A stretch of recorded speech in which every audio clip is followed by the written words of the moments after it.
Japan, the country that brought us anime, Nintendo, Mario, Toyota, PlayStations, emojis, DVDs, a 2-1 victory against Spain, and the attack on Pearl Harbor.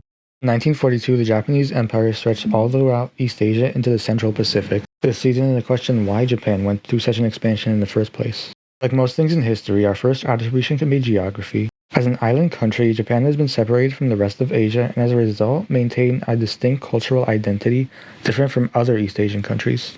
This isolation helped Japan defend itself against foreign invaders, though. For example, the Mongol hordes never managed to cross the sea into mainland Japan due to the rough winds that ended up destroying all their boats. The islands that make up the country kind of suck, though, in terms of resources at least. They have enough to support a non-industrial lifestyle, which they did before industrializing in 1868, but they did not have enough to support a large-scale modern state like they do today.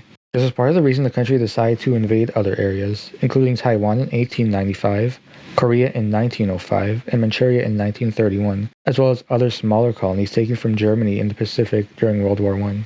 The Japanese Empire's expansion, though, was massive. As World War II subsequently progressed, Japan had conquered many of China's East Coast population hubs, French Indochina, Thailand, Malaysia, the Philippines, nearly all of Indonesia, and a large part of Papua New Guinea. They were even at the doorsteps of British India and had taken over Myanmar. In addition to all of this, Japan had a massive maritime empire in the Pacific Ocean, all of which was going well for them, until it wasn't. Despite Japan's massive successes, the United States' massive economic and manufacturing abilities were able to push back against Japanese aggression in the Western Pacific with the help of the United Kingdom and the USSR. Nonetheless, Japan is a very peaceful country today, with war literally being banned in their constitution. Just like the past though, the country has few good natural resources and does rely heavily on imports from other countries to support its own powerhouse status, especially imports of oil and gas from the Middle East. This piece is actually very significant when considering that Japan's neighbors are literally Communist China, in unpredictable North Korea, and the Russian Far East, all three of which are not farther than 600 miles from mainland Japan, and are juxtaposed opposite an American military presence in Japan and South Korea. It may be for such a reason then that Japan has the ability to create a nuclear weapon within a short period of time if it ever had to, and may soon increase its military spending in the near future. Hopefully, peace is maintained throughout this region of unique cultures and many diverse peoples, especially given the area's turbulent history.